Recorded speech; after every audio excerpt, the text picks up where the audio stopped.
সালাতে দোয়া কবুল হয়। সালাতে দোয়া কবুলের 3 জায়গা। একটা হচ্ছে তাকবীরে তাহরিমার পরে আমরা সানা পড়ি না, আমরা তো একটা পড়ি।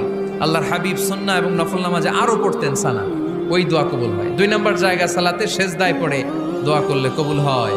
আকরাবু মা ইয়াকুনুল আবদু মির রাব্বিহি ওয়া হুয়া সাজিদ ফাকসিরু ফিহি দুআ। বান্দা যখন সেজদায় লুটিয়ে পড়ে, বান্দা আল্লাহর সবচেয়ে কাছে চলে যায়। তা কিন্তু বিশ্বনবী বলে সেজদাটা তোমার রবের কুদরতি পায়ের উপরে পড়েছে। সেজদায় পড়ে দোয়া করেন। সালাম ফিরানোর আগে বিশ্বনবী দোয়া করতেন, লা ইউসাল্লিমান্না আহাদুকুম হাত্তা ইয়াতাআওয়াযা মিন আরবাআ।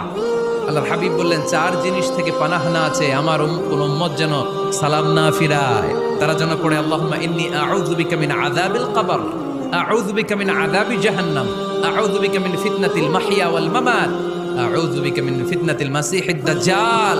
আল্লাহ কবরের আযাব থেকে বাঁচাও, আল্লাহ জাহান্নামের আগুন থেকে বাঁচাও, আল্লাহ জীবন